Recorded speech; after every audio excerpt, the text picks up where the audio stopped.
Records are more important than money because they are gold to me. They are black gold.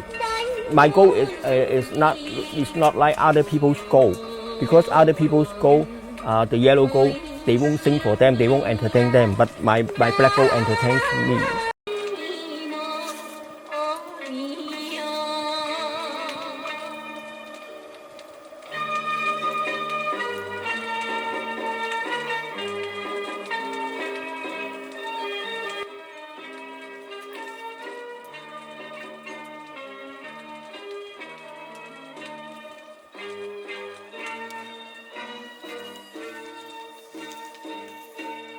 I'm Paul Au. I'm crazy record collector. In fact, not a collector, just a music lover. And people call me the adoptive parent of vinyl because I love them so much.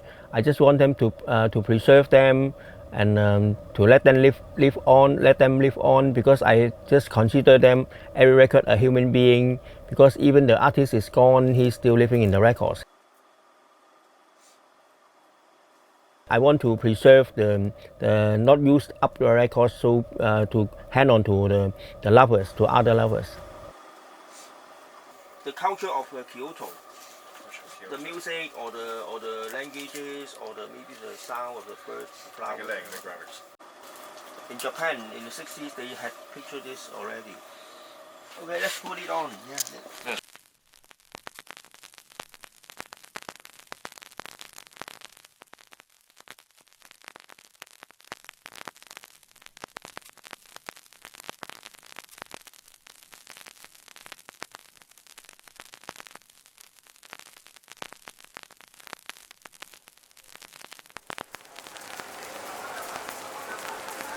Because at that time I moved near this area and I discovered that all the good stuff of the hip culture, they were here. In fact, I think that the stuff were thrown away because in fact most of the people in Hong Kong, they consider them like a fashionable, the records, the clothing and all that stuff. So they won't last long for them. They just throw them out. But for me, I just try to get everything. I want, and when they get too many, the records, the clothing, and the musical instruments, I just want to share with other hip people here in town. But they were very few people like that, very few. So most of my records, they just stay until now for like more than 30 years. That's how I get to have so many, 300,000 in my big storages. Oh, the Fine Young Cannibals. This is the actual record that my mom used to play every Saturday when we had to do chores. Yeah. She drives me crazy. Yeah, she would put this record on and she'd be like, you clean the bathroom, you clean the living room, go.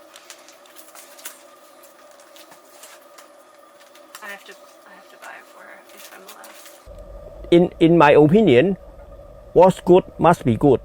Only that people just neglect them and they will regret someday. Now people regret because they always come and tell me that, oh, 20 years ago I threw away all my records because of the CD. I told them I sometimes I have some very strong language. I just point at them and say, you were stupid. Here I'm not only a shop, it's like an orphanage for records. Okay. So they will send them here and let maybe some other people will adopt them. So they will be in good hands. Yeah, okay. I'm also sometimes quite serious about the records. I want to be the record to be in the hand of the right person. Okay. Yeah, who will love them and preserve it and hand on to the other generations. So do you ever say no if somebody comes in and sometimes. They say no, you're not worthy of that? Sometimes I'm quite strong, so sometimes people hate me. Okay. In my opinion, if you listen to old music like 60s, 70s music on digital format, it's like you are drinking champagne with a paper cup. It's not a lifestyle, because I want the real thing. I want to play my old music on the vintage, and I'm still living in the 70s. I want to not to say I want to I want to relive the 70s. In fact, I'm always living in the 70s every day. I wish I can have a record player as well, because homes is too small in Hong Kong. Can't afford that space, you know. I've got my hi-fi stuff and all the other stuff as well. I'm still my. I look like that in the 70s. That's the guy who jumped off the building.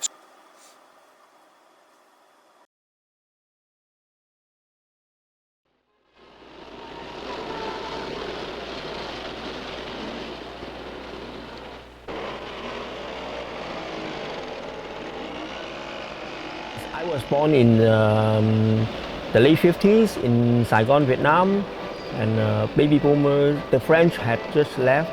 My parents were from China, and the time when I grew up, I was in the primary school, and some Americans came in and taught us. At that time, in the 60s, during the Vietnam War, they had this radio and television there. Me and my brothers, we were so playful. We watched the cowboy movies, and we wanted to be cowboys, bikers, and hippies, and all that. And we had a chopper bicycle, and we always rode our chopper bicycles around town, hunting for American GIs leftover records, magazines, and all that. The Vietnam War was going on, and every day and night, we just is in front of me live, and not in the movie, just in front of me live. But we boys knew nothing about that. But the big boys next door, they were worried because they were just hiding to avoid the threat. But at that time, I was only like 11 or 12, so I knew nothing. All me and my brothers were interested in was only the parties and the records and the bicycles.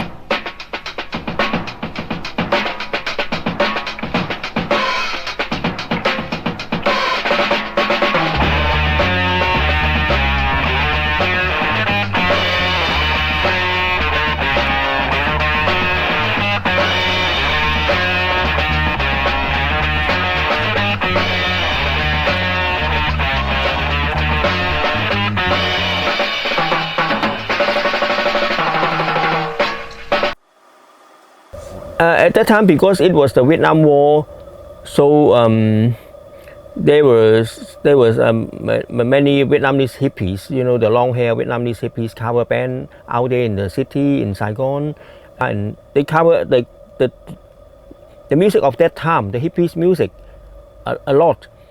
They even cover Carpenters or like Elton John or whatever, or and because in the past these Vietnamese hippies. And some of them, I think they were quite political because they had marijuana. They hang around with the hippies in the American, the hip American soldiers, and they protest, and they were on the street, got beaten up by the police, had their hair cut by the police. There were many hippie bands there, and of course the most famous was that one CBC. Pronounced in French is or Vietnamese in CBC.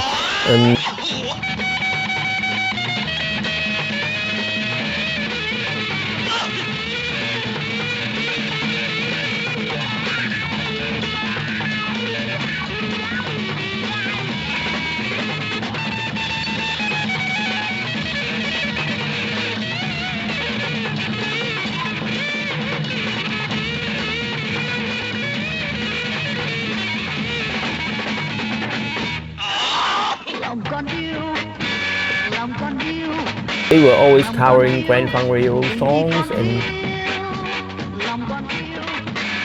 because Grand Funk Radio was very, very big at that time.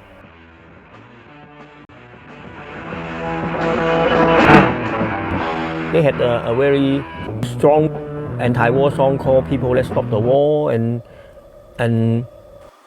the message was like was quite widespread. I think among the American soldiers. So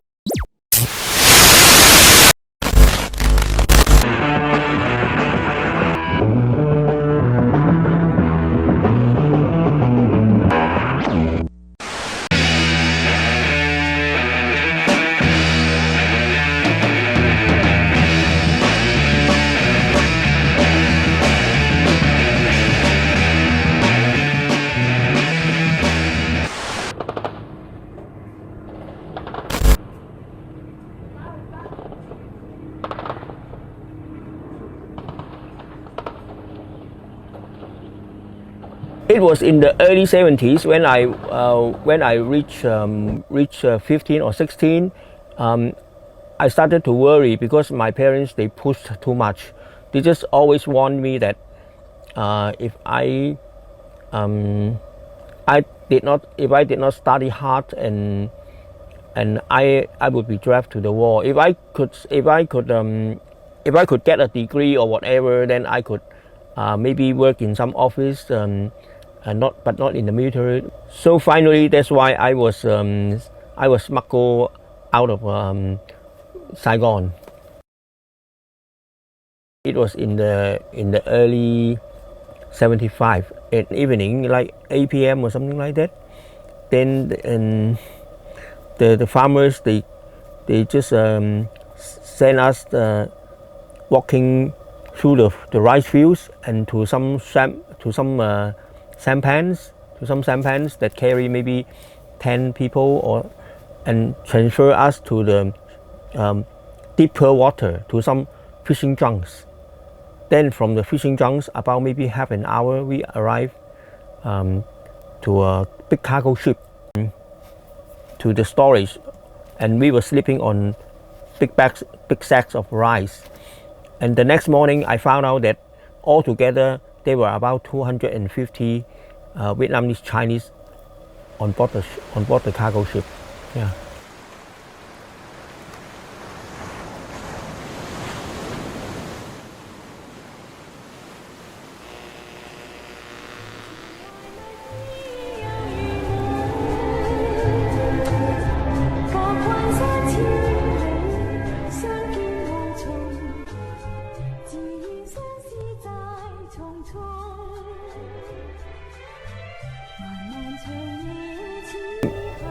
When I first arrived Hong Kong, I was just wondering why Hong Kong had no hippies, and I just walking around and looking for records, trendy clothing, and motorcycles.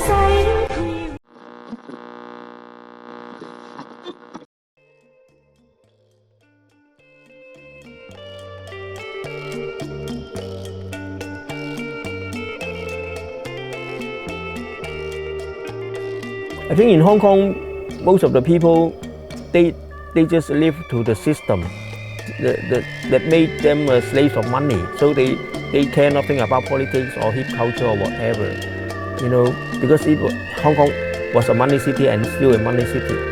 Now, after 50 years, the younger generation people, maybe they learn a lot from the internet. They know what is wrong and what is right. They don't want to be slaves anymore. So they just now they have to fight back.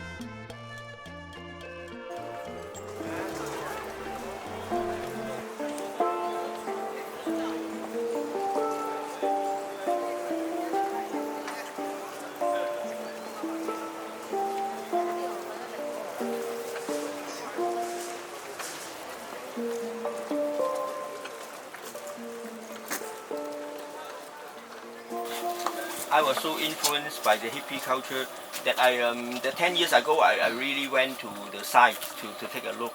Yeah, there's now a museum there, the Woodstock. Half a million people. The most famous open air concert ever.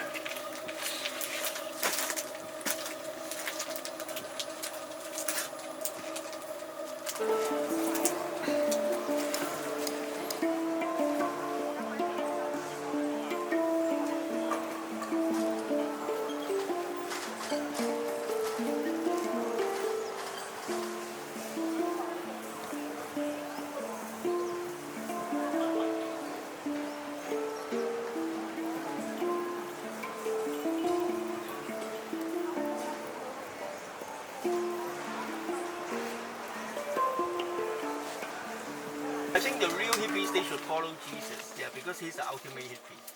Yeah. And the badass hippies, they take drugs and escape and try to stay away from troubles and all that. The real hippies, they face the reality. They try to change. they take over the world and they try to change. They want to protect the environment. They take they take whatever people don't want. So in fact they are I think they are superior to other people, the real hippies. But the badass hippies, they take drugs and they just escape and stay away, sit back and watch, and they are not no good people. I take drugs too because music is my drug. These are all my drugs. I'm a drug dealer. I'm a badass drug dealer. I get people into records.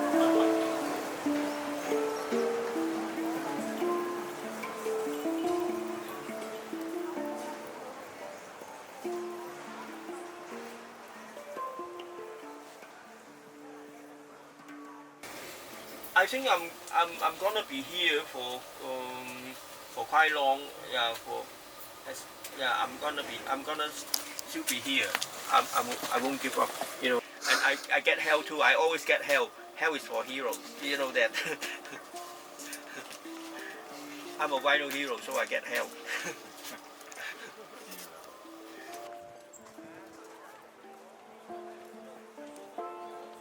I'm not very interested in making a lot of money because you know the economic growth and whatever is just a system created by human beings. You know, but if we have a lot of money, we are so strong in the economy, but we have no fresh air, no clean water, no green places to live. Then we are dying. Why do that?